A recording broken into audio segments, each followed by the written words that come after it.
Hey, everybody. Boba Fett says at some point you need a tribe. Episode 4 has dropped. Let's talk OMG. 5, 4, 3, 2, 1.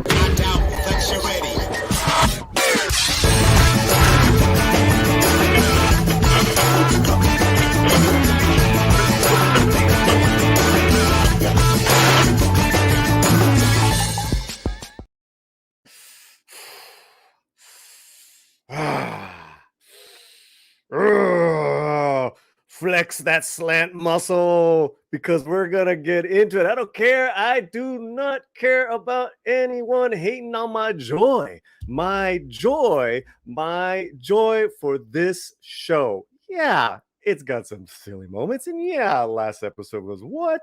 But come on now. Come on, bring it. Come on, Boba. Come on, Fennec. Come on, Rancor. Come on, everyone in this episode. Oh, man. And guess who's here? Tom Konkle's here. He's way in the green room. But before we get going, there's a couple of things, right? To pay the bills and all that good stuff. To get people in here, share the link. It's on Twitter. Hit the like, smash, smash, smash. Also, too, we have a poll going on. How would you rate this episode? Episode 4. It is called The Gathering Storm.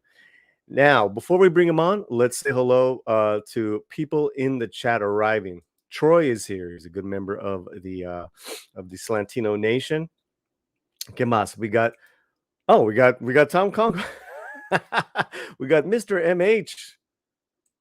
Omar Santiago. 2 arms. No, 2 arms, no more. Yeah, that guy. Oh, man. We're going to talk about that. Jacob Ironside is here. Stephanie. Hello. And as far as people who have, and more Magas here who really like the episode, thank you so much. And early on, we got our first tip of the day. Troy Pacelli for $2, just cuz. Well, just cuz. Thank you, just cuz. And we're just gonna play this for you, just cuz.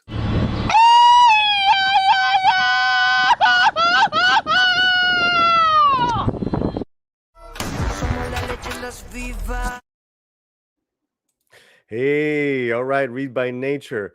Hello, Thomas Horvath. Good to see you. Please share the link. And my girl, Stephanie Janishek, Smuggler's Cantina, is here. Ayo. All right. Okay, let's get our it's like our frequent co-host. He couldn't make it last week, but he's the man. Filmmaker, writer, Tom Konkle. What's up, brother? Hey, thanks for having me on here. I'm really excited to talk about this. Thanks for having me back. How are you? Sure show. So, Hey, I love it. Yeah, you're the one who couldn't make it last week. I'll be the co-host for this show. Anytime. Yeah, no, exciting times with the ups and downs of the show and enjoying it. I think last time I was on here, you raised some great points about waiting for the story to evolve, and I'd love to hear your thoughts on how it evolved. And you were right; we shouldn't evaluate, based on 2 episodes of anything. Well, there's so many ways to go about it. And I just feel, and we can give our general talk here, and then we can give first impressions before we bring up the images and start spoiling stuff. So right now is non-spoilers, guys, non-spoiler talk. But I think if you go into any IP where you're counting incorrections that maybe were truthful to either the EU or original Star Wars, you're just gonna lose because we're not gonna win that way. I mean, I agree with you. It's inconsistent and that doesn't, but is it entertaining? Is it entertaining? And this was this episode wildly entertaining. I mean, Tom, they had everything in this. Yeah. It felt like it was a really good mix, didn't it?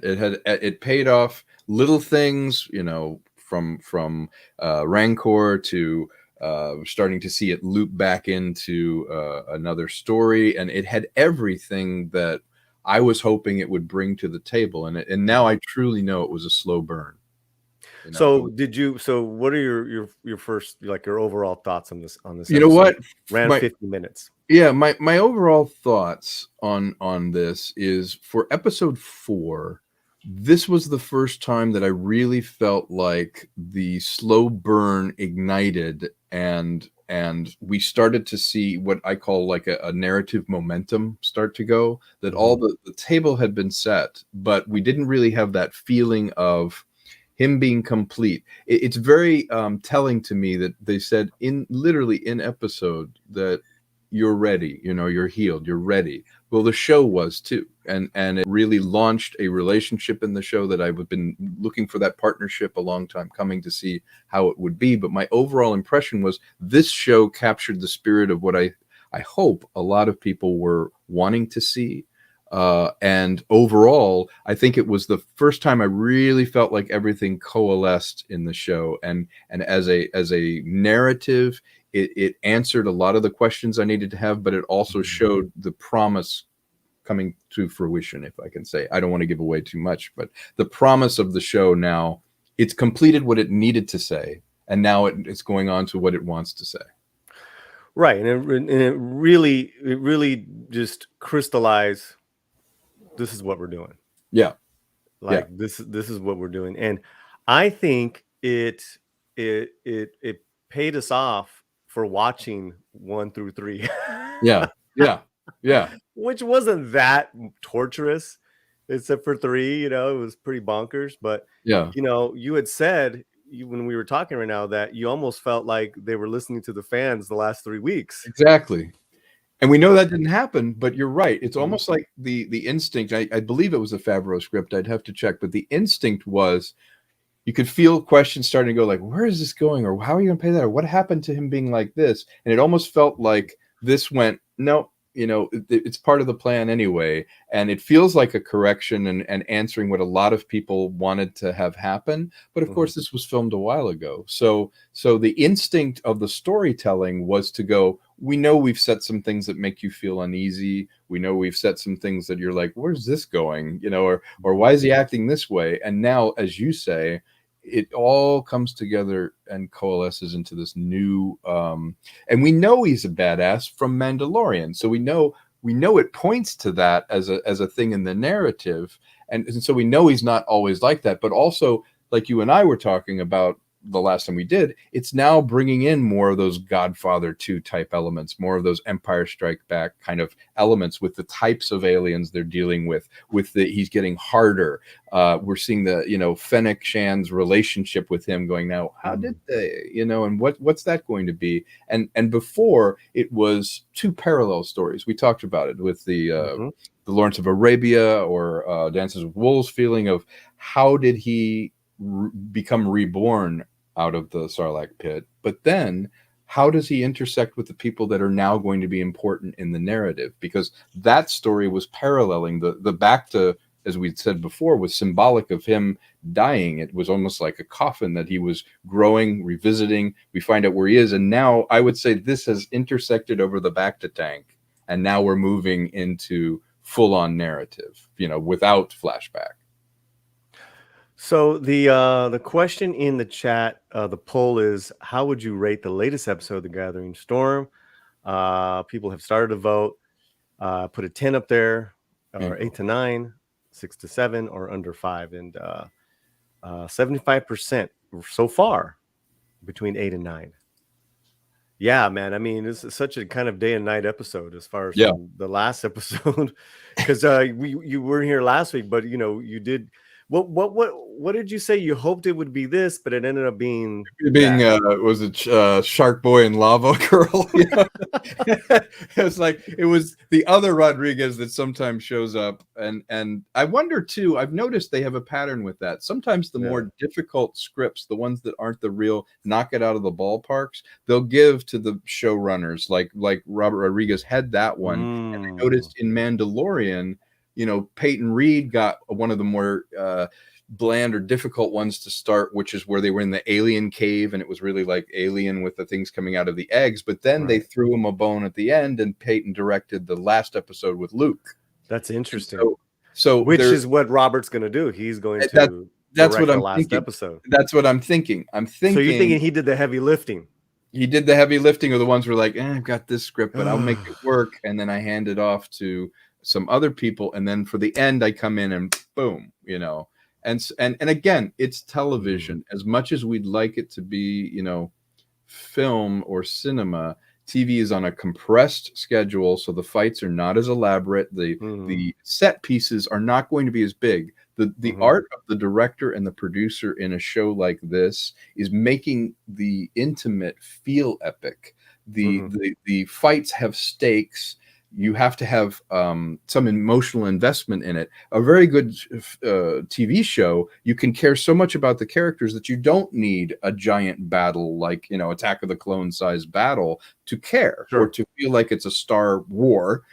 But you've got to remember that, like I said in episode 2, the fight, you know, some of the choreography was kind of clumsy. That wasn't what was important. That wasn't what they were focusing on, and it wasn't where the resources could go. Now, that's not to say they haven't, you know, amortized, if you will, the resources to, like, okay, the last couple episodes, we go nuts, you know, and we do a lot more, and we're a lot more ambitious. But it's a TV show, so you have to chug along very differently than you would in a 2.5-hour movie. You would agree.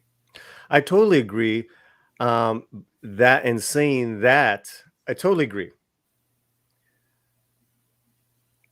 So from what I saw, this episode is the most Star Wars of these two shows, where you know, it almost felt, and I'm going to say it almost felt Empire-ish. Yes.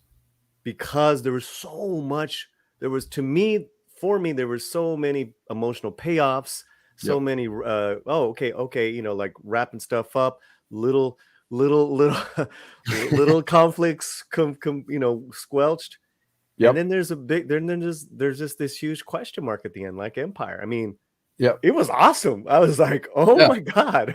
I didn't know they were going to do that. I didn't know they were going to be so clever as to, slight spoiler, so clever as to bring things right up to the minute and show, almost like, you know, the Kurosawa film Rashomon, where you show the same action from different characters' points of view. We start to see how we are leading up to it. And you're right. I love big set pieces where it's like, that's the Boba Fett, where he's like, I'm taking my ship back, and I'm going to mow these people down. I'm going to do this thing. And I was like, okay, there he is. That's the guy who to settle. Yeah, exactly. That's the guy who talked back to Lord Vader. Right. But it was, you know, it was so much. It was much more than a score to settle. I mean, he had, you know, like he keeps referring to his Tuscan tribe. I mean, that was like, that was a big payoff. Yeah. Oh, absolutely. And they did subtle things too. Like he offered that, I forget what it's called. It was a black melon or a black egg or whatever, but he black offered melon. Yeah, and that was actually from the comics, apparently, where that is a Tuscan Raider ritual. That's something that they, for healing, and he hands that to Fennec. And I was like, wow, it's subtle little details like that people like Filoni and Favreau know to put in, but that's him acknowledging, I've taken their culture with me. To heal you, I'm going to heal you with the people that healed me. Okay, so let's get into it. We're going to bring up the video, and I have my notes. We're going to go into spoiler territory, but before we do that, let's say hello to some people in the chat, and definitely keep spreading the word that we're here. Right. JP, wait, where are you? JP says, been really looking forward to the stream. Thank you. Yeah, same here. I'm like, once it's like, it's been a lot of fun. Mr. Dragon, I must say, the better than episode 3. Only takeaway from this, the name change, but I'm surprised they let Christian rip the arm off. Oh my God. And the Boba Fett attack. I mean, we'll get to that. Great. Also, good payoff. Yeah, also the reference to the Mandalorian with Din's theme at the end. I mean, great hype at the end. Okay. Number 1 is here. Hello, number 1. All right. And fire, yeah. I mean, there's a couple things, but That's to me, that's it's not minor. that's not Favreau and Filoni. That's a memo coming down from above going, don't call it Slave One, you have to call it something else. It's not the creators going, we want to rename it. I mean, guys, they're paying the bills. Lord Haster's here. Vattel 99, awesome episode. Okay, cool. And please keep oh, my boys here. There actually was. There actually was. So yeah, you didn't but see not it. as much. There was two. There was two parked out of the mod parlor. I love that name, the mod parlor. So wild because I saw it twice. Yeah. And so yeah, here we go. And would have been probably better to have a pod racer gang than the Vespa style gang. I will admit that aesthetic. I know what they were trying to go for with this kind of look to it, but it didn't integrate well with the art direction in Tatooine, I thought, because think of the water they would have had to use just to keep those things clean. You know, it's like, right. You're already complaining about buying water, and yet you've got like a bright red, cherry red thing you're riding. They probably should have had these old beat up pod racers. Yeah, well, yeah. So it opens up with him back in the bacta tank that everyone is so upset over. Right. I'm not upset. Yeah. No. I love that. It's a great theatrical device, and it's as an audience, you have to keep reminding the audience what's going on, and that's just storytelling. So it's really we go to him in his banta, and he's alone. Yeah. He's we think he's kind of like just kind of he's a wandering samurai. Yeah. He's a wandering samurai, but he's got a purpose, and that is to get he's checking out Jabba's palace. Yeah. And go ahead. Yeah, I was just going to say, and having gone through the rituals with being with the Sand People, he's a changed man. He will be the man that eventually will interface with the end of the story, and we know that man. But what I like about it is he's a solitary man who's about to partner with somebody that will also change him. That by having, I mean, that relationship is just awesome, bro. Yeah, and they paid it off beautifully because they make a good team because they question each other, and she's sort of more of a paranoid person, if you will, and I feel like she's a realist. Yeah, she has a lot of protection around her, and what that allows though is it allows Boba to come to the fore. And they can have a conversation. You can't have a character like Boba just walk around silently looking at things and doing things. You need someone that he can bounce things off of, that he can talk to and reveal. So I thought that was a really important thing. Here we're seeing the end of him healing, with the Sand People, but he's not yet who he's going to be in the show. So he's basically staking out. He's doing a stakeout of Jabba's place. And he's got his banta, and there's a little humor, like dialogue between him and the banta, which again, people don't like it, but I love it. It shows his other side. Yeah, he's a full drawn character now. Yeah, he's not just a killing machine. That was hilarious with the tongue. You bond. Hey, you know what? This goes back to Western's tradition too. You always have the lone cowboy or the lone samurai. They bond with their horse. Yes. Yeah. And it shows. This too, Paulie. The save the cat moment. The save the cat is where our hero does one little thing, and you're like, oh yeah, he's a human being. He's likable. He's not just a robot. And people might criticize, oh, they're treating him like a dog and feeding him. They think, no, that's not what it is. It's that he is one with nature. He's not a machine man anymore. He's not the person that the Sand People said, you have technology and you're out of touch. You don't feel it. Now he's part of the land, and that bantha is part of the land. It's an age-old tradition. It's Costner embracing the bison, the wolves. It's sort of it needed to be there, in my opinion. Really quick, someone, I don't want to give your name, your full name out, but you sent us a PayPal tip for $20, and you said stay slanted. Nice. I don't want to, again, I whoever's in the chat, if you just want to wave your hand, that way I can give you a shout out. But dude, thank you so much. Thank you. It's Thank very you kind. so much. That is Yes. that is awesome. And it's awesome too that it's at our PayPal. So that's wonderful. Yeah, man. And let me see if I have this. Yeah.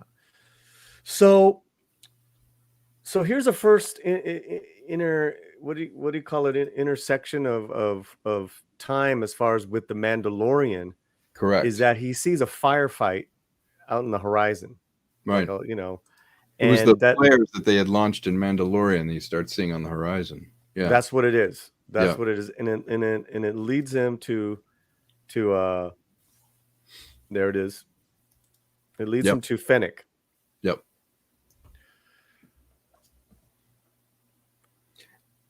Which we kind of got a sense of in the Mandalorian. We had these feet walking up, and we're like, is she dead? What happened to her? You know, is she, you know, is this the end of her story or whatever? But it's really interesting to see what did happen, and they did, of course, hint at the robotics in her in the Mandalorian as well. But this really pays that off, and we start to see. And I have to, you know, give credit. You know, Wen's performance, her performance as Fennec, she really did a great job, because she had to be funny and not give too much away. She had to be guarded. I feel like the actress really, with a nod or a smirk or something, really gifted that character with some interesting mystery. But she seemed neutral, but kind of guarded, and that's hard to play as an actor. You know, that you're invested in her, and she seems like very competent, but she's very within herself. You know, she doesn't project or indicate. So Jabba grabs her, puts her on the Banta, and Boba. Boba, sorry, and it's off to the mod parlor. We go mod parlor, which you love that name. The mods. Yeah. Oh, let me put it on pause. And there's a couple of things here that as he moseys on up to the mod parlor, is there's two scooters there. There's a blue one and a green one. Correct. And there are kind of like, you know, young people there with different cybernetic parts. One guy has like the eyes, and he's got to use this to focus. Yes. That was so cool. But you know, from what I got here is that you know, the mod parlor, and seeing this, the establishing, it kind of reinforces just another subculture that's part of this planet. You know, with, you know, that, and they're kind of on the outskirts. Yeah, they're not part of mainstream, you know, that society there. Agreed. And in a desert society like this, being as the original Star Wars Tatooine was set, you know, originally it was made in the 70s, that type of subculture didn't exist as a cultural reference. It's completely appropriate to show down another alley, down another thing, as long as, you know, it's got the adobe and it's got the right look. Now that we know there is subcultures like that kids, you know, like particularly like that, you know, that are into tech and are that, there would be that subculture. It makes sense. Modding out and doing it. It's not that they're doing something that shouldn't be in Star Wars. They're doing something that would have been in Star Wars had that been a thing when the original series was made. Well, I think it's always been there, as far as, you know, biker guy, bike. No, the technology, you know, because you know, that's Vader. Yeah, that's Luke. Yeah, you know, it's just here is on the outskirt, you know, kind of like total black market, you know, kind of situation. Exactly. Yeah, it's not the state doing the robotic. Right. It's not the Frankenstein. Robotics, because you're right. Vader was a machine man, and the rebellion was able to heal Luke by doing a machine hand. So it's not unprecedented. No, it's in the universe. It's in that time. And it was Mike who likes tacos. That's the guy who gave us the $20. Hey, that's great. Badass, dude. thank you. And Pete, kind of finding absurd how peeps are complaining about the flashbacks, but if the flashbacks weren't there, then same peeps would just complain, hey, they should have shown what happened. You can't please everyone. You're right. You can't please everyone, but it's a good point. That's a good point. So so Boba takes her in to get to and what I liked is that they said she was gut shot. Yeah, gut shot. I think that's very symbolic. The fact that she had to get her guts replaced. I mean, that is just that it kind of, I don't know why it blew me away, Tom. Yeah.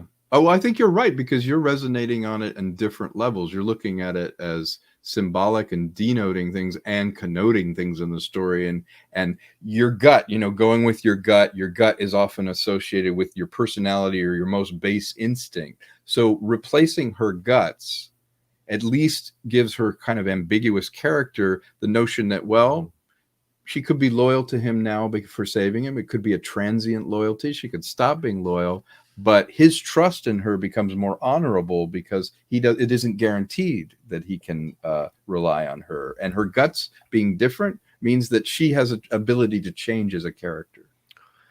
Yeah, definitely symbolic of her personality traits, but I loved the doctor with the dreads. I calling him Dr. Dreads. Dr. Dread, yeah. Yeah, he was great.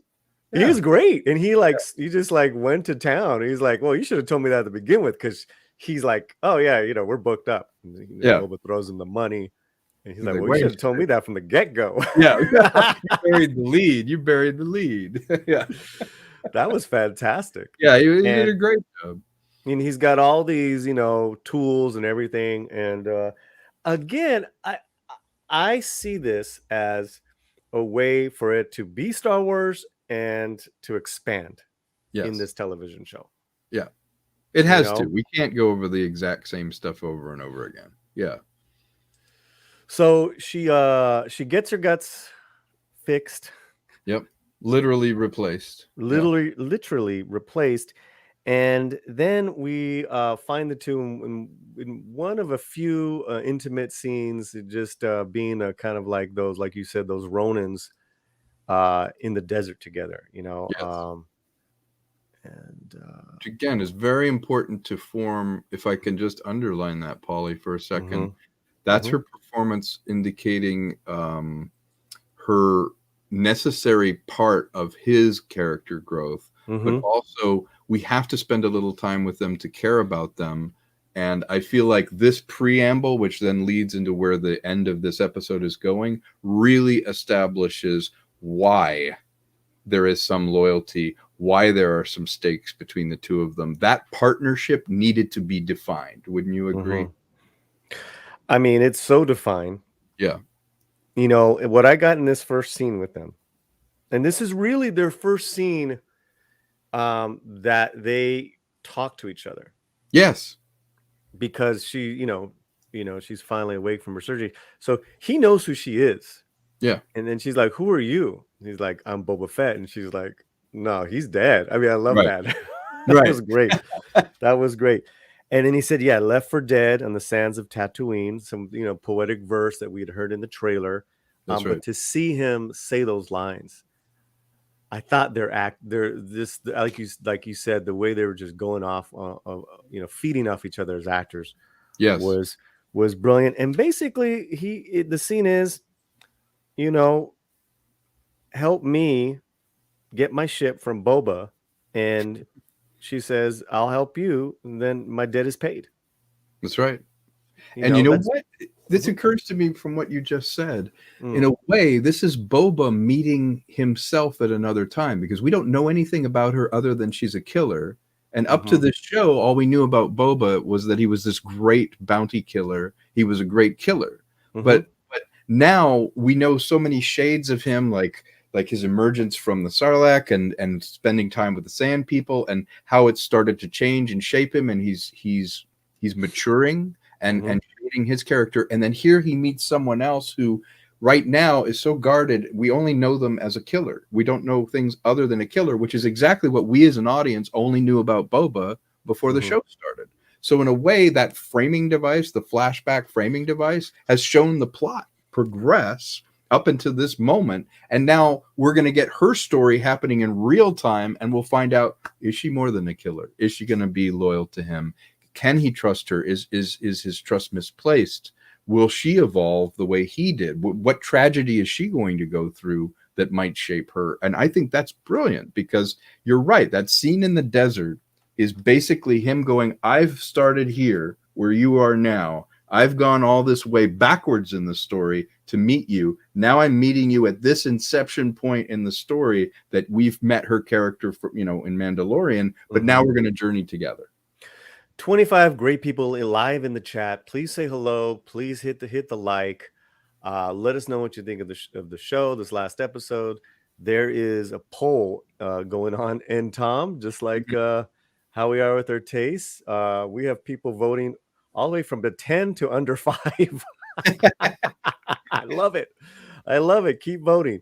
You know what they say? Vote often. Vote early. Often. Yes. Oh my God. Yeah, it's the first time also too that he talks to another person outside of his tribe, where he's not kind of like, it was with the Pikes. Yes. Which was after the train fight and all that stuff. This is like his first interaction on just on a lack of a better word, on a human level, and it was fascinating. It was fascinating, and her, like you said, her guard and how her guard and how in what she clearly was in the first, like people were hinting, like she's us in the first 3 episodes. Now she's verbalizing us. As the audience. Because there's things that she says, we're like, yeah, that's right. That's right. And she also can ask questions of him, and like, does that speed biker gang, could they have taken the tribe out, or was that Pike Syndicate retribution? There's questions that she can raise of him also, that will also take hopefully the story in some other directions. Let's say hello to some new people who have said hello to us really quick. The Shooter 1991, Pharaoh of Vibes, I love it. I think Mormaga came back. Hello. Thank you everyone for yes, she's a bad batch. But yeah, man, and God, she's incredible. Okay, so it's set. They're agreed. They go and stake out Jabba's palace together, and that's where they soon recognize there's way too many people there. So she sends a little seeker in to kind of do the visual map recordings of all the insides, and then they create a plan out of that.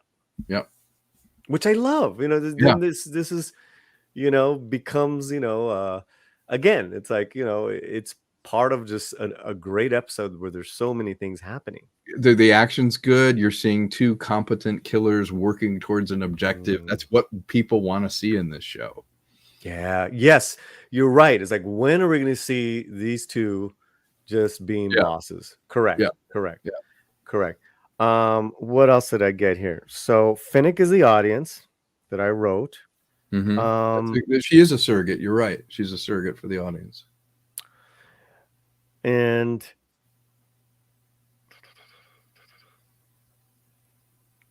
as they're talking also too, so we got the scanner.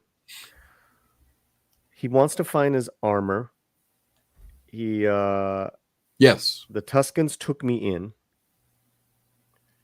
And that's what that was kind of like the scene before they go in. So again, another real strong, every scene that they're in together in this episode is so strong. Yes. And And speaking of the Bacta tank, something I wanted to say before we got into spoilers is now the story is much more forward facing. It's moving forward because they literally say you're now healed in the Bacta tank. He actually has the armor head dissolve into him in the Bacta tank, and they're like, it's complete. So the narrative is healed, and now you can move forward. But also, it's sort of saying this is a point. This is an important point that we're going to move forward on. And what it reminds me of is in a really good film, like we've been using Lawrence of Arabia as an example, you will have a moment that is a visual crossing point. Like when he meets Omar Sharif at the well, you see a shot up in the well where it's all around is dark, and we've been seeing the desert all this time. Well, all of a sudden we're in the perspective of the well looking down, and they're putting water in, and you know this is going to be a new thing. This is going to be a change in the character. It's a visual cue of this is a chapter stop, and we're moving forward. And I think that back to scene now, that was the chapter stop. You're healed. We're moving forward. We're not needing to go back to it. He's healed. Yep. I got that in the scene coming up though. But you're right. So they got the plan there, and now they go in, which I always love in Star Wars too when it's always a holographic 3D map plan. I always love that it always pops up. There's always that map you can talk it through. Yeah, and again, it kind of reminds you, oh yeah, we're in this universe. Yeah, totally, it's great. Totally, they created a 3D map. So they go through the kitchen, and I think there is a very strong nod and homage to there's one of the OG droids from Jedi, the Return of the Jedi, with that voice, man. I was like, oh my god, yes. Wasn't he the one that put the little restrictor on the back bottom of the feet and burned them? You know. Yeah, I love that they brought that design back. And then there's a chef droid. I'm trying to. There he is. Yeah. Oh my god. Kitchen droids. I wrote intro to Jabba's. It's to me when they go in and Jabba Boba, is in attack mode. This guy comes out with all his knives and shit, and he starts whipping around like Grievous did. Grievous, yeah. That was hilarious. Yeah. It was a great little of course there'd be practical domestic applications to having a droid be able to whirl those knives and chop up vegetables and things like that. It was a great kind of callback to it wasn't just a gimmick. It's like, no, they designed droids like that. And then Fennec comes from behind and just like takes the head right off. Takes him out. Oh, that. And he's, and then I think also too is that we'll get to it, but he's seen how she works. Yeah. He's seen as like, oh my God, like, yeah. This person has it all. She's no nonsense, just like he is. Chop 3R. Yeah. Chop Greaves. Chef Greaves. Chef Greaves. That's great. I want one of those. Oh, Chef Grievous. That would be hilarious if they actually made one of those that you could get and you could actually just chop things. It just whirls out. Was it a promotion or a demotion? Maybe he was demoted. I mean, maybe. That's a good point. The thing is that if he stayed at the palace, then he probably was, because remember, he you'd make a good droid, service droid on his barge. Yep. That's what the droid was saying. Yeah, that's funny. Yeah. That's funny. Great. And again, right, it revealed her no nonsense just going up and taking the head right off. And I got to see here too Rodriguez having fun with his gadgets. Totally, yes. Jacob Ironside. Totally. Yeah, totally. I agree. Which I'm like, yes. Yeah. Actually, it's been throughout. It's just that this, people weren't really liking it with the mod kids. Right. Because they had their little trickeries. That's how they were able to stop that speeder, with the spike foot and all that stuff. Right. That's total Rodriguez. Yeah, Rodriguez loves that kind of thing. Yeah. So there's a little bugger, and he calls him a little bugger of a droid that you see later on in the episode. That's right. Where he grabs him.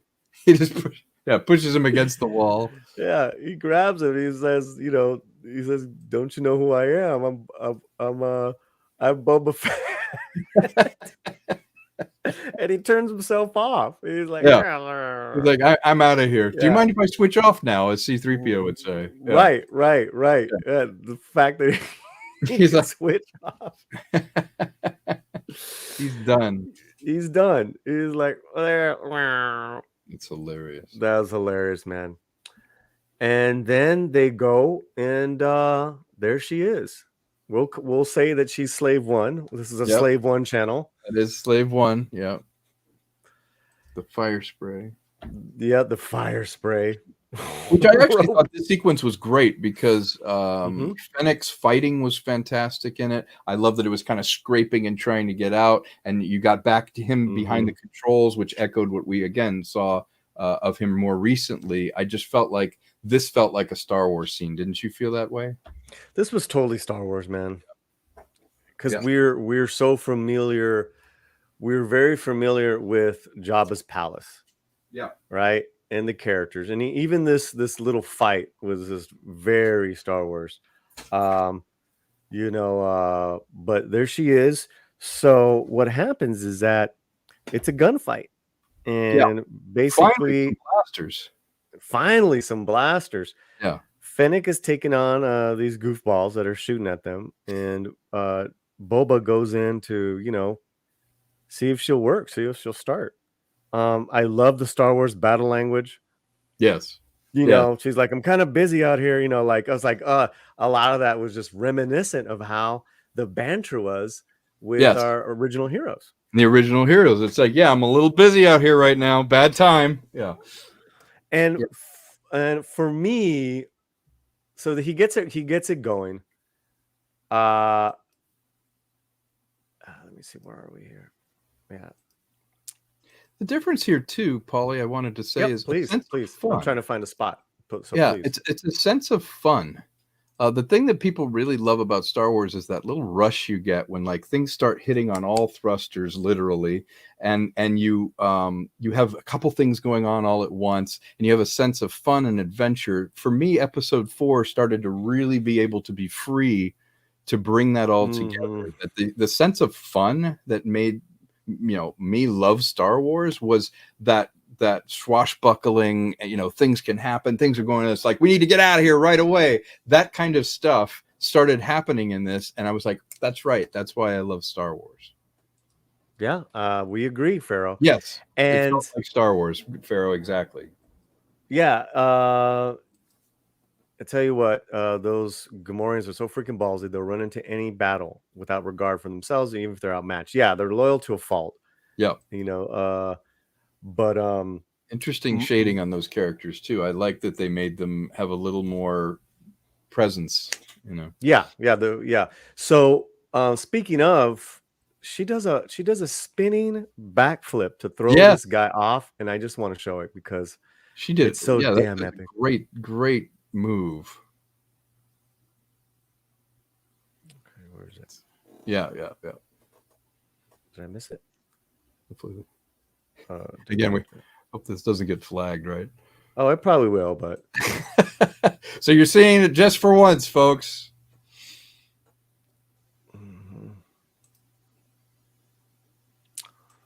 Well, trust, go see the episode. That's right. I don't want to just pay for it, folks. It's all good. So there's a Shooter in there in the chat. Hello, Shooter. How are you? Hey, Shooter. I can't see the chat right now. So they're gone. They're success, and the slave is free. Yes. And now we're really launching into the forward-facing part of the story, and now we're taking us up to what I thought was a very clever way to bring it all together. And you're right, it felt very Empire, leaving a very big question, but a lot of like, ooh, okay, we know how we got here. All the elements, all the chess pieces are now on there. Let's play the game. Well, it's action, and then more action now. Yep. Because they just freed the slave. Ha ha Yep. ha. And this quick little dialogue where he basically says, your debt is paid. Where do you want to be dropped off? And she's like, well, where are you going? So I got scores to settle. And she says, I'll go along for the ride. I was like, yeah, it was perfect. And you're like, they're bonded. Now she'll be loyal. Yeah. They're bonded, man. Yeah. You know, because at first she was like, fantastic. Yeah, both of them were like, I don't need you. I don't need you. Yeah. Yeah. Yeah. Hey, there he is. Shooter's been very supportive of my films, like Trouble in Business and all of that. He is a great fan, very intelligent commentary that he does on the films. He's a writer in his own way. So I really appreciate you being here in this chat. I love it. Yeah, I love it. Thank you so much. So, so obviously, I think one of the more rewarding moments comes, and where he says, "I'm gonna go settle some scores." Yeah, yeah. Right, and this is such a great cut because he says the line, and then they cut to. It's kinetic, a very kinetic shot. Yeah. And you're like, oh, those guys. Yeah. Those mofos. Yeah. Who we haven't liked for a couple episodes now. They were complete at the Tashi station. They were complete jerks. And certainly he thinks they killed the Sand People. Yeah. Yeah. And she questions that. But either way, he takes them all out. Yeah. And I love that. That's Boba Fett. You know, that's he's like, I'm not messing around with you guys. There's justice, right? And I'm taking you guys out. Now, I will say, to your point of her suggesting that they may not have, I would love to hear from the chat. Who do you think killed the Sand People? Nice. You know, nice. Is that a hint to Crimson Dawn, Pike Syndicate, the Hutts? What?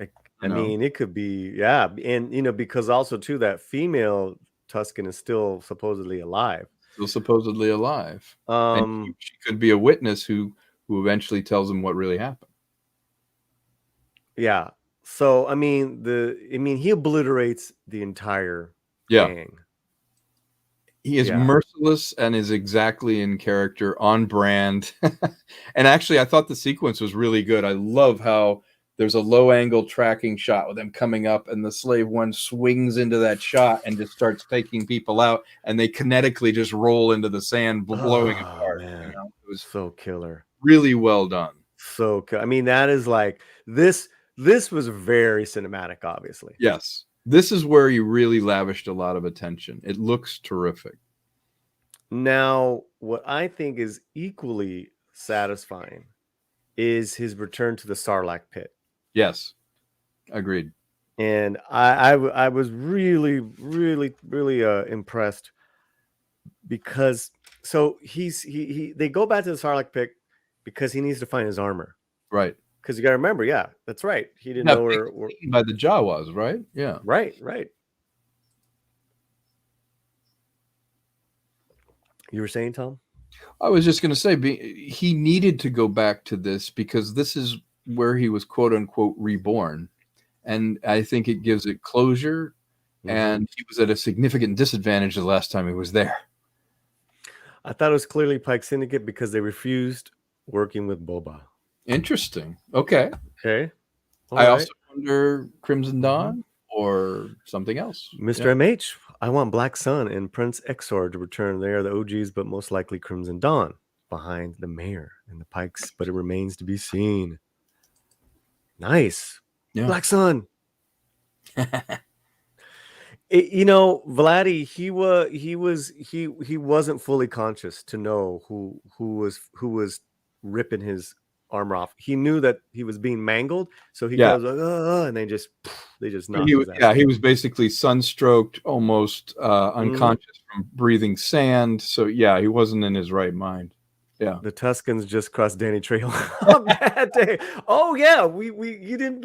What did you think of his I interest? loved it, and I completely believe that he was a Rancor Wrangler. I completely believe that he has that great face, like a Mount Rushmore face, and you look at him and he's like, yeah, I can get you to ride that thing. Yeah, he's been out in the desert with monsters. He has been out there, and I was glad he brought Mm-hmm. his friend. You know, I know he and Rodriguez have a great relationship, and I was glad that he found a place for his friend where it made sense. Where it made sense, totally. I thought he did a great job. I actually hope they bring him back, but I think they will. But that was killer. That was great. So they go back, and he leans the ship to where they're basically face to face with the pit of Sarlacc. Which, let me add, Please. Look, staring into the abyss stares back into you. He's looking into the abyss from which he came. I mean, it was, and what I wrote down is here he's putting himself back one more time in a very vulnerable position. Exactly. And he's literally looking into the black abyss from where he came and deciding, how do I move forward? And that's nasty. Yeah. Yeah. And of course, he's trying to see where if he can see visually some armor down there. And but then the Sarlacc grabs with his tongue, or her tongue, whatever tongue, monster's tongue. And now he's having a hard time breaking free. Yeah, there's a moment where you're thinking, did you overreach this? Did you are we gonna end up back in this mess? Yeah. Yeah, I think that was well done. And by the way, I love the graphics and the controls inside the Slave One, the fire spray, or the Slave One. I love that distinctive look of the ship, which I think Joe Johnston actually designed that ship, if I'm not mistaken. Really? Joe Johnston designed that, and the Falcon, and I think a couple other things. And I think Slave One might have been one of his designs. Maybe I can be corrected in the chat, but it's such a distinctive looking ship and controls, and I love that it's just taking on the thing that basically killed the old him. Right. So Fennec takes off her seatbelt and is able to hit the a seismic charger. Yep. And that is released into the Sarlacc, who gobbles it up, and bang. Yeah. That distinctive sound. And not only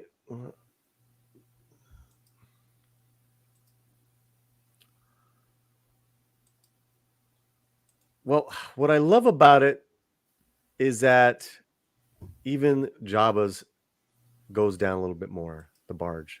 Yes. It becomes more of a relic. Totally symbolic, man. Yeah. Totally symbolic. End of an age, end of a time. And because really this is what we knew of Boba Fett's demise for decades. Yeah. For decades. Literally, yeah. And so she destroys it. Oh, I love that too, because she says, "Fire in the hole." Fire in the hole. I love that, man. I love when they can, that's, those are American scenes, like, yes. Like, because people say, "Oh, it's great, yeah, fire in the hole." Earthly. Star Wars is too earthly. It's always been that. Yeah, they've always had those. George Lucas, oh, of course. You came in that thing. You must be braver than I thought. Yeah. So he goes in. They park it, and he goes into the pit to look for his the armor. Yeah. And then there's nothing. And I wrote ruins of his past, the barge. And she's like, what you need is a bacta tank. So they introduce that there. Yes. Because he's like, he's been acid, he's been destroyed by this acid. In the digestive juices. Yeah, man. Yeah. Yeah, there's so much symbolism here. Yep. The digestive juices of the Sarlacc's gut. Exactly. Swallowed by the whale, Wow. Yeah. Swallowed by the whale. Yeah, very cool. So, and here's our last campfire scene before we go into the more of the By the way, a beautiful shot too, isn't it? Dude, talk to me about this shot. That's the thing. They've been able to do the economy of scale. And what I mean by that with the effects is they're able to create locations with stagecraft, and they're able to create realities that are very light interactive. You can control every element of it, and yet have it look photoreal, have it look very produced, very cinematic. And this is a perfect example of just very subtle lighting, but look at the level of detail of the stuff behind him. It doesn't look like, they're glued onto the scene or whatever. There's interactivity between the armor and the light. And the composition itself is both Western and science fiction at the same time. Yes. The horse that's parked in the back is that beautifully designed ship. You have that beautiful sky, and then they're sitting around a simple campfire that's reflecting in their battle armor and their costume. It's a perfect distillation of what they're trying to do with the show. And what these two characters in this episode have gone through together. Yes. They have survived and saved each other's hide. And in this campfire scene, here's what I got. I got some of the best lines of this entire series so far, with talking about you're forming your own house. He says, I can offer something they can't. I can offer you loyalty. And he basically says, I'll die for you, homie. Yeah. And she's which is very honorable, given that she's a little hard to read whether she'll be equally loyal. Right, which we'll come back to that. So he also says living with the she said, and she finally says this, and what we all thought about, living with the Tuscans has made you soft. Yes, that's what I meant earlier when I said it's almost like the script is in response, but it was made months and months and months and months ago. But yeah, which tells me they knew what they were doing. Which tells, yes. Yeah. I think they totally knew what they're doing. I want to think those first 3 episodes should have been 2. Yeah. That's my only thing. Too far. Yeah. That's my only thing. You know what? I wonder, Paulie, if you and I are editors, I wonder if they had put a long cut together, and one of the reasons that they were 2 short episodes, like one of them felt very short. I wonder if in the playing, something in the delivery, they're like, no, we need a certain number of episodes, and someone went like that and parted them. But as 2 episodes, it probably would have played better. Well, we'll just go big for a second. And I wish I would have had you with me in like me battling these other panels that I've been on other shows. Like, where's Tom?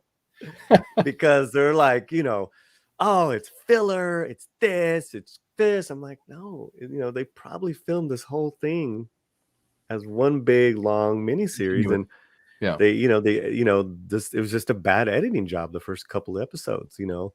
It could have been network consideration, rather than network considerations, more considerations from the streaming, from the corporate. Right. And you're right, because after they turn it in, it's like, okay, they walk away, and then it's in Disney's hands. You're absolutely do that. I've actually written something that was a long 3-hour piece, worked as a 3-hour thing, and that's what they wanted. But then they were like, no, let's do 6 with chapter stops or whatever. But they would arbitrarily pick, how you build little climaxes and you build little things into the narrative. Well, if someone isn't sensitive to that, they just end it. They're like, okay, we've gone 24 minutes, stop. And so that there's some of that could have been a problem. What I'd love to see is a giant master cut Blu-ray of this. Maybe that'll be there. I wrote this down, Mr. MH. I want to get to this later. I'm writing this down because let me also write something down now as well. But because we're kind of towards the end of the episode, so I want to push on to Tom for a Book of Boba Fett episode. I was just thinking that that I am you know available. your mug would be Yeah. great on Tatooine. I would love to do one. It is Dude. a dream come true. My whole life I've been doing this, and that would just be a Well, beautiful. you know, George and Mexican Iron Man are gonna start. They're good. They've just announced they're gonna produce a Boba Fett short. So let's get really? you on that. Yeah. Ah, I should talk to him. I'm going to see him tomorrow. You know, someone will make a whole cut. Oh, you're I gonna hope. see Mike tomorrow? Yeah, I am. Great. I'm going to see Mike. I finally get to meet him. I'm looking forward. Great. Yeah, you know, I hope the someone that makes the whole cut is the Blu-ray release. I Mhm. hope that there's an option to do segments and watch it as intended, but I'd love a master cut because I wonder if the narrative would work so much better. Sorry, brother. I'm sorry. I'm the I couldn't help customer it. salesman. You know that's true. You better buy this fucking scooter. What do I have to say to put you in this Vespa? Right. You'll be the talk of most Espa. Most. That is hilarious. This is a Tuscan Raider magnet, man. You need one of these. This is a magnet for those. You want to pick up Tuscans? You need this Vespa. That is hilarious. Let's see where we're at with the voting of this. Let me see where we're at with our poll. 34 votes. Wow. 15% call it a 10, 47% an 8 to a 9, 26% 6 to a 7, 12% under 5. Okay. So the vast majority seem like they liked it. Yeah. Yeah, I mean that's pretty much I'd say almost a super majority say they really like it. That's terrific. Las Vespas Locas. They need to have one building labeled that it just the camera goes by and says nothing. Yeah. Oh my God, it's so good. I want to go back to that scene then. So, they're talking back and forth. He's basically saying, "Come join me. Let's solidify this." He's like, "Nah, da da da da." And then there's that line, "You can only get so far without a tribe." Dude, goosebumps. Yeah. And I love the message of that because not only does it echo the people that saved Boba both from himself and from what happened to him, but it's that simple message of like, you don't do it by yourself. You need people. We all need people. You need a team. You need your village. You need your tribe. You know that we're not supposed to be solitary people. And just that look here, guys. That's that look. That's like, that's Fennec, being such a realist. And like, he's like, really? Okay. Yeah. Yeah. Love it. If you can, I got to answer this really quick. Sorry. Sure. I was just going to say, with their relationship now established, that really gives the propulsion it needs to go where I'm hoping it goes. The promise, the conversation at the end that they have of the episode. They're now a team, two very different people that work well in a partnership, but also kind of bring out the badass in each other, which is what this is needed because he's been lost. He's been the wandering guy who went on like a vision quest, and she was literally broken. Literally her guts needed to be changed. And so that's the moment right there. And this is the moment you were talking about that they jump to killing Bib. He's on the throne. Now he wakes up and the medical droid says, "You are fully healed." Yes. That's incredible. Yeah. Right? Yep. Because it's perfectly placed in story where people were all complaining, he's broken, he's not the right guy, he's not the Boba we know. It's like he wasn't healed. Now he's healed. He has new shades, new parts of his, personality that will shade him from just being a cold killer, just as she right now is a cold killer. But also the story's healed. Now we can move forward. And so that's such a great moment. And then this episode just keeps topping itself. Right? You had the action. The action topped another action scene. Yeah. You had the campfire scenes, Tom. They kept topping each other with this great dialogue. Yeah. And then he in the medical droid says, "You're completely healed." And then Fennec is walking in and she's like, "What about the scars on the inside?" I was like, "Oh, yeah." It was great. It was great. It just, again, she's always questioning, bringing out little shades and things to it, which is exactly what the story needs. Those are that character needs somebody to, be his equal and talk to him that way. And I did love that. It's like, what about the scars inside? And he kind of shrugs it off, And I love a tribute to the director of this piece. He did a really good job in this episode of juggling a lot of things. Yeah. 28 people live in the chat. Say hello. The great Clobbering Times is here helping mod. Thanks He's for got being a great channel. Awesome to have you, Clobby. Thank you for helping out. And members of the Latino Slant, 50 members strong. Dude, thank you guys. Man, you guys are amazing. Okay, so they gotta go, and he wants to go make himself known because there could be war any day. And she's like, that's dangerous. And he says, power hates a vacuum. So many great lines, man. The dialogue was just humming. Yeah. Again, another very true thing is that it abhors a vacuum. Someone has to fill it. And we go back to there he is. I'm telling you, there's so much payoff in this episode that it's like, God, we're gonna get more. We're actually getting Black K back. Yes. We just had an incredible episode. They could have ended it right there. That's right. And I guess he's like really hating on those. What are they called? The Trandoshans guys. Trandoshans, yeah. He's really hating that they're having a good time and gambling. Yeah. Which echoes from the original Star Wars. They're like, look, when you're playing a game, if you piss a Wookiee off, he'll rip your arms off. Yeah. Let the Wookiee win. Let the Wookiee win.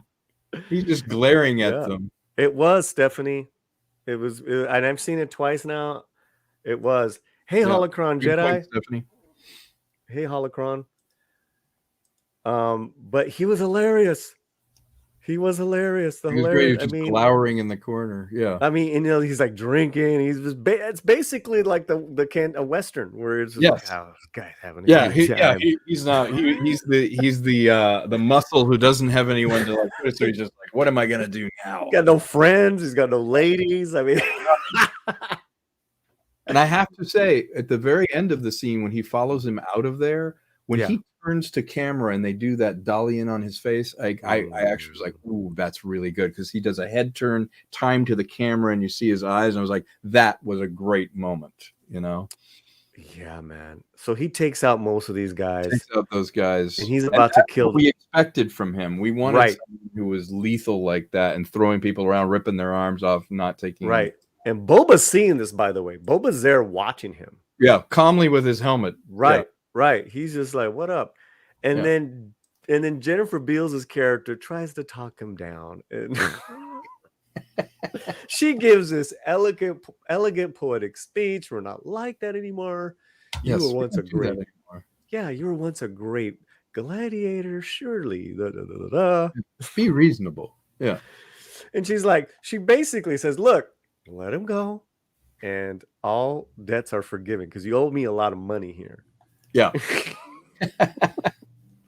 Good to see Jennifer Beals again. At first, I recognized her, but I'm like, of course. Yeah. So beautiful, this lady. Yeah. And I will say, Romy saw episode 1 with me, finally. And she loved the fact that these two women, right? Ming-Ya and Jennifer Beals have such great roles, and that these women are in their 50s, because that does not happen, guys. Yeah, most women go invisible then, which is the shame, because there's nothing wrong with Ming-Na or Jennifer Beals. They're still great actresses. Yeah, and I bring that up, guys, just because it's an actor's insight. And there's no like virtue signaling or anything that I'm trying to do at all. This is a reality that, this age bracket of women, they never get roles until they're older. Yeah. Which I think, it's fantastic. And, Jennifer and Ming-Ya, of course, they look fantastic for their respective ages. Of course, they maintain themselves well. But here's the thing. We're all heading that way, Paulie. We're all Yeah. heading that way. We're all relevant. Mm-hmm. There's nothing irrelevant about young people or Mm-hmm. middle age or older. Everyone's Mm-hmm. still human. There needs to be, if you want true diversity, there has to be people of age appropriate. It's age appropriate to have a woman in her 50s Mm-hmm. running a club like that. Mm-hmm. And there's nothing wrong with that. You know, there shouldn't be invisible. And Well, I feel like if it's a well-written character, yeah.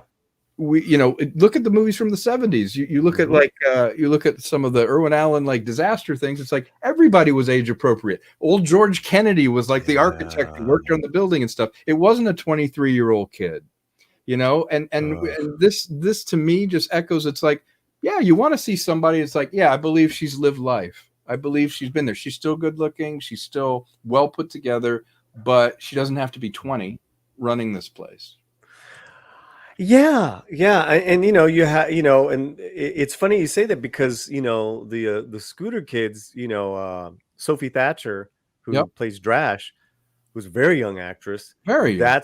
That's more appropriate. They're young punks. Yeah, she doesn't know who she is yet. They're probably a little too pretty, but yeah, we got to dirty her up a little bit, but yeah, I know exactly what you mean. And then Ray what's his name? Bolger, the black actor with the eye, other guy. I thought he was great.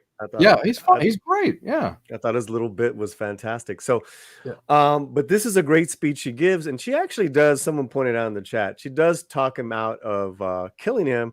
He just rips his arm out. Wookiee will rip your arm off if you piss him off. There, I love it. And look at it, the expression too. Like the eyes are like, "That's my arm." Yeah. And I wrote, and again, it harkens back to OG Star Wars. Wookiee have been known from time to time. Just pull your arms out. Yeah. See, there you go. Now there's a role I could play. I could be that guy right there. No, we need to see your face, dude. Oh, we need to. That's right. I love that they gave some more edge and a little more bite to him. I was worried that they were going to leave it that it was kind of a bloodless attack that he did on him in the back to tank, but now it's like, okay, so there was some different calculation to that because this is much more. They didn't have a chance with him. He was much more powerful. No, and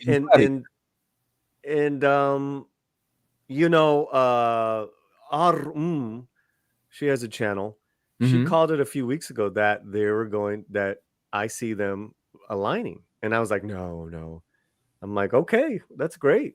Yeah, that's great because that could be very interesting. That's going to be a very interesting. Yeah, talk about muscle. Yeah, right. Because remember, we talked about episode 2 that he was the representative of that dark side of muscle, that white, the gangsters, exactly. And now for him to be, for now, with Boba, fantastic. Yeah, fantastic. And let's go. You were saying there's that scene where they're that head turn, where he walks out and he does the head turn to him. I was like, oh, that's the moment where this is going to be an alliance that is epic. He's needed him. He's going to make the muscle. There it is. There, look at that turn. I mean, damn. Yeah. That's a great shot. Yeah. Shallow depth of field. The camera's moving. He's turning. What does that mean for people in the chat? Shallow depth. Shallow depth of field is the amount of in focus items in the frame. For example, you'll see in the background how the lights are blurred out, how the buildings aren't there. That is telling you that the face is important. It gives you some clue as to where narratively the emphasis is, and you also get a feeling that the world is falling away, and in this moment they're locking eyes, and this is going to be a legendary, epic, important relationship between the two of them, and the rest of the world is a distraction right now. So you use shallow depth of field as a director and a DP to tell the eye what to look at, what's important, but to also create a feeling. If you want beautiful pictures, go shallow depth of field. The more you open the lens, the shallower the amount of distance gets in focus. And so with a wide open lens, you can see just the eye, and it begins to fall off focus on the shoulder there. And it makes it feel much more epic and cinematic going in, because your eye is going, okay, I'm going straight to his face. If you could see everything has equal weight. Everything would be of equal emphasis. You could be like, oh, who's walking down the street? But because we're using shallow depth of field, we have a very cinematic shot, very modeled face. You can feel it almost in 3 dimension, and shallow depth of field tells you where to look. That tells us also. So in layman's terms, I mean, that was beautifully said. And thank you, Tom. So what you're saying is that please pay attention to this man, to this Wookiee turning his head. Yes, look at the face, because that's what's important. Yeah, man.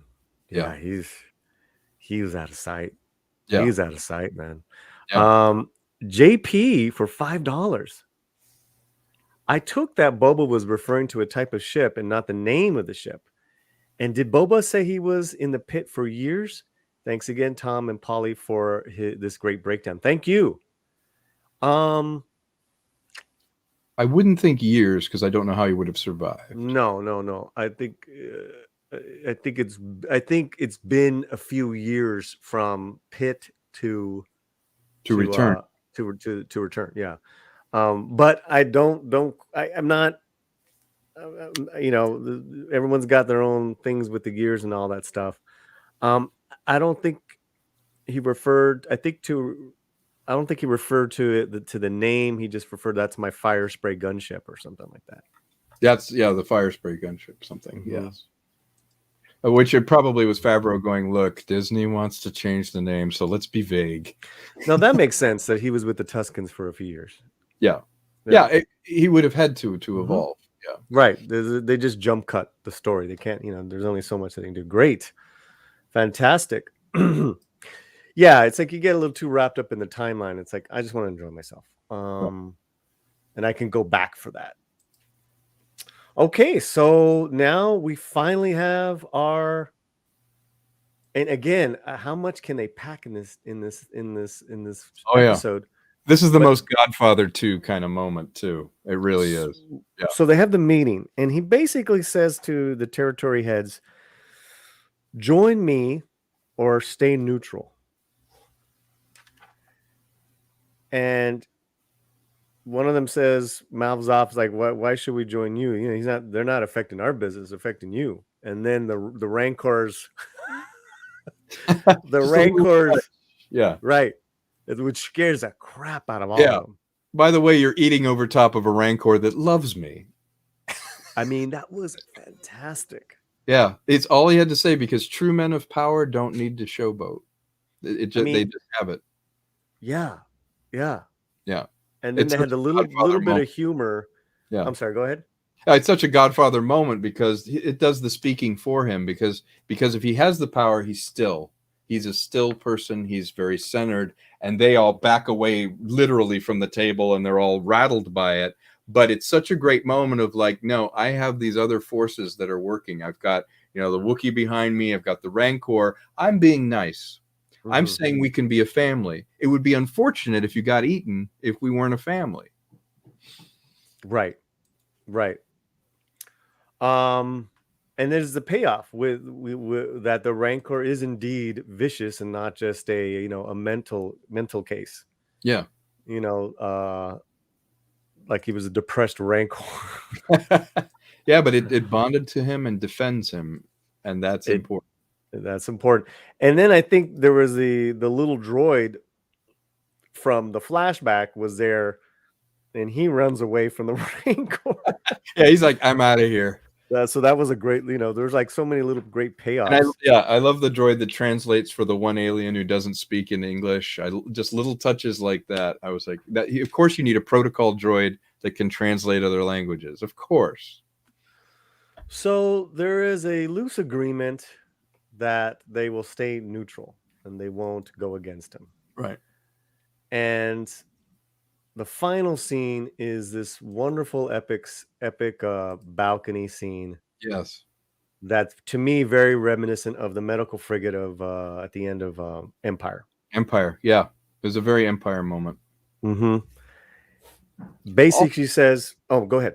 I was just going to say the other thing that made this epic is while she's saying what she's saying, the musicality is there. We see echoes of other themes. The score in this has been very good, and they utilize the score in this scene beautifully to echo what's going to happen. Yeah, totally. It was all happening. It was all happening. Finally, what we had seen in the trailer, right? Yep. She basically says, you know, that's great that they're neutral, but we need muscle. Muscle costs money. Like, well, we know we got money, you know, and then we hear the Mandalorian theme song. Comes underneath it. Woo! And you're like, that's muscle. That. And, you know, Mando owes these guys as well. That's right. With Mando and that Wookiee, Boba's going to be a very imposing force. Well, I'm almost thinking too, it's not going to they're not going to be the only Mandalores. You know, they could hire a couple. They could, yeah. That's what they do. So that's the end. And of course, that's a great shot. It's a great shot. Look at that sky and just pull out. Beautiful. Yeah. They did a really good job. Yeah. Moving perspective. It's something we haven't really seen before, but like you say, it's like the frigate pull-out scene where it's like, okay, the future awaits us. We're looking out the window out into our destiny. What lays in the future? And it's in present time. Everything's done. All the. I have a feeling, it's going to stay that way. Yeah, man. Yeah. Beautiful job. And again, the music really made it because you heard echoes of the music when you saw the flares go up, and he saw that and it's starting to bridge in with the Mandalorian. Right. There was a little bit hint of that, of the and then here I heard it and had a psychological reaction. I was like, oh, of course. You know, it's gone full loop and now it's going to join. And what a beautiful way. It's probably why we haven't heard much about Mandalorian overall, is that they're going, okay, we've spun it off. And then the trick will be we spin it back in and include that, you know. And from what Tamura and Robert and all of them are saying, that even I think it was the DP, someone, you know, one of the DPs being interviewed. 5, 6, and 7 are just gonna rock our socks off. They've got a lot. Yeah, there's a lot they could do with the story now, narratively. Yeah, man. I get. I'm trying to keep my excitement, trying to curb it. But so again, that beautiful art at the end. I love that they include the story art. So what do you guys think in the chat? You guys have let us know the chat has been on fire, giving us great insight. Yes. A lot of experts as far as the EU are in here, from Star Wars Theology, Soul Assassin, of course, Stephanie, Janishek. Where are they going? Are they going to go off world? What's happening the next episode? I feel like they could, to be honest. I feel like they're mobile now, and wasn't he off world when he ran into the Mandalorian in the Mandalorian? I mean, I think so. Yeah. They're already off world in that, so logically, you don't need to be here in Tatooine. Yeah. Best episode so far. It was on the planet where Grogu was being sent up. You know, I don't remember that planet, but do we remember that planet where Mando had taken Grogu? So obviously he's left Tatooine. Obviously he leaves. Yeah. Right. So that was that's already happened though, because he leaves. You're right. Yeah, but that has happened. Yeah. So could be interesting. He left before, so there you go. Anything Typhon. Yeah, that's it. That's right. Thank you, guys. We know he doesn't always have to stay on Tatooine. Right. Yeah, he got his armor back. Yeah. So hey, Phil, what's going on, buddy? Great. Yeah, thank you, Stephanie. Thank you, everyone. Okay, so You know, Tom, and thank you for your insight as a filmmaker Thank you. and as a writer. It's really important because it's so easy to pshaw the show off, that I feel a lot of people are doing, and unjustly, unfairly. Yeah. This is, to me, this is really good entertainment. Episode 3 maybe not so much. There's Yeah. a couple little good moments in it, Yeah. but how do you feel now that we've talked about it thoroughly, this episode 4? I think you were right in the beginning of our conversations about this. You said the difficulty with anything episodic like that is there's going to be missteps, and there's a difficulty in judging something in flow as it's happening, because it may be something that the storytellers are setting up. Can you imagine reviewing your favorite book and stopping at page 15 and go, I don't know if this book is working?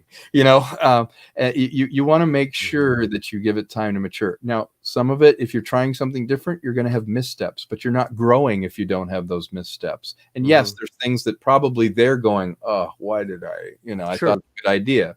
But overall, I think this is, it's a quality show. I think the people that are doing it do believe in what they're doing, even with corporate concerns, and the suits are always there. But if you can get something good through, like this episode, they're doing it for us as an audience. They're trying to make it as good as they can. If they fall short, you fall short. But I think there's a lot of rich stuff that you and I have, even just in our hour-long talk here. There's some deep stuff. There's a deep dive into some. They put thought into symbolism. They put thought into the lines and the themes. They've put some thought into building the character out. And what do we do to give people an experience that's different? Yeah. And I think if that's the mandate, we want a Boba Fett story told in a way that is not what we expected, then they are doing it. Well, we had come off of episode 2 pretty highly, thinking these guys are not making any mistakes. Like, they're very purposeful. Even in 3, there's a lot of purpose. It's just the execution was the not execution and some of the design factors. Yeah. But they're obviously back on track for me, and I'm excited for 5 through 7. Now, Mr. MH asked earlier, because we were talking about like how they shot it all together. Yeah. Would this been better as a dump rather than appointment television, rather than a weekly, rather than once a week? What are your thoughts on that?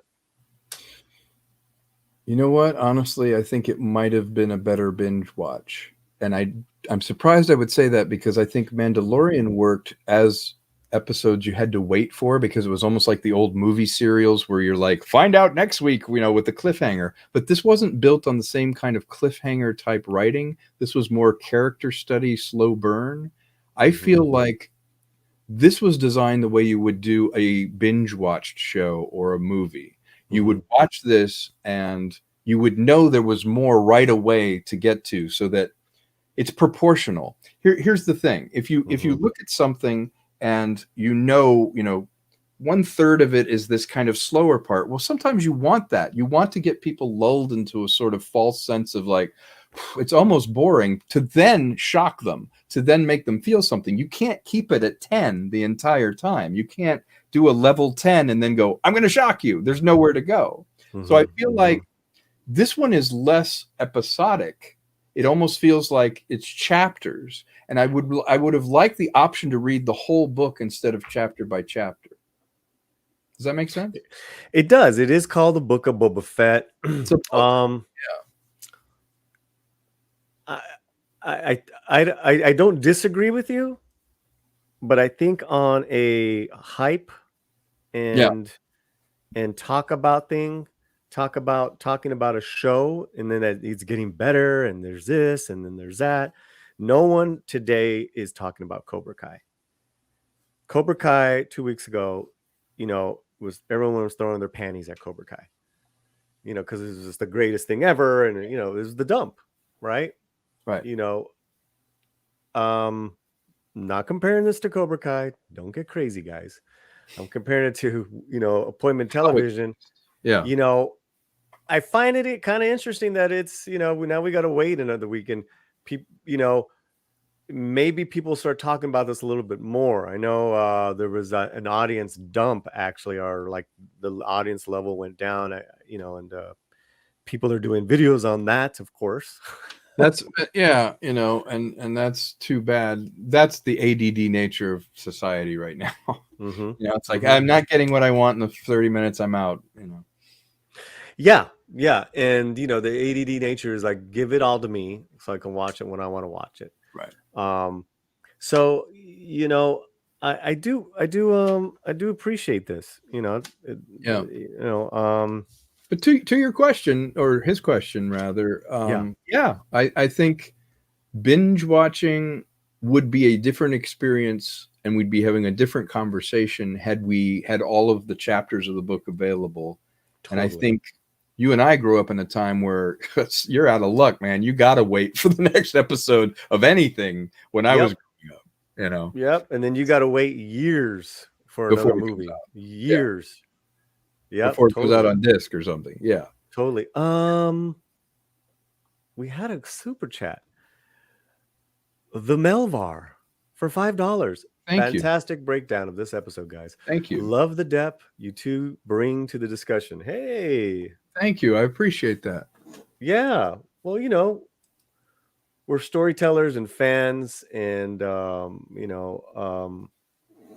it's why I do what I do, is stuff like this. You get jazzed, and it makes me excited, to feed myself on other people's thing. I'm like, how can I make a great story for people, and what can I learn? You learn from the bad, and you learn from the good. Yeah, big time. And we love Tom. Tom is fantastic and so talented, and I'm just it's an honor to have you when we can get you. So thank you, brother. Absolutely. I'd love to come back. Let's play a little music for the Melvar. Thank you.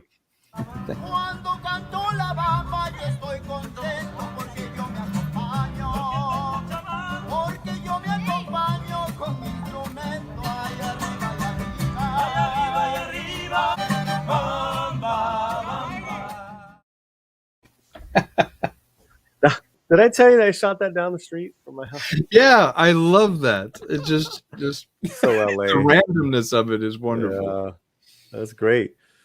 Well, man, thank you. I think we covered a lot. It was thank you guys. Thank you, everyone. Absolutely. Thank you, guys. Ladies. I for sure am gonna watch this again, and just keep on defending it in my way, because I think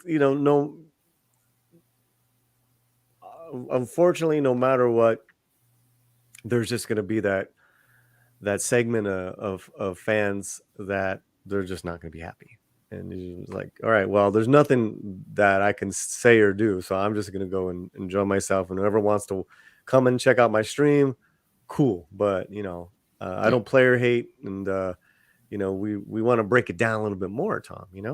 Yeah, absolutely. You don't have to please everyone, just enough people. If you're creating, that was one of the big life lessons I've learned over the last 30 years of doing it, is not everyone's going to love what you have, and sometimes the world isn't ready for what you have to offer, but they're trying to do something quality. Remember, these are the same this is the creative team that did Mandalorian, and Favreau is a very talented man. Filoni's a very talented man. There are men and women that work on this team, from music to art direction, whatever, that do care, that want it to be good, and they're going to have missteps. It's a creative venture. You can't quantify, you can't put it into the make it good machine and push a button and it comes out good. I can't do that. Most of my stuff has been and a few times I've had some good stuff, and I feel like, give the show a chance. You can like it, you can not like it. We can all be friends whether we agree or disagree about it. But what I love discussing it with you is, it makes me appreciate it with different eyes. It's the difference between sitting and watching something alone or turning to your friend and seeing it through your friend's eyes, and you enjoy it and you laugh out loud at things that you wouldn't laugh out loud to, or you cheer for things you wouldn't cheer to because you're sharing it with people and you're communally experiencing it. And I feel like I'm doing that with you, where it's like I'm enjoying it again because I hear your opinions, what you liked about it. That's what entertainment's supposed to be. It's supposed to draw us together and we experience something together.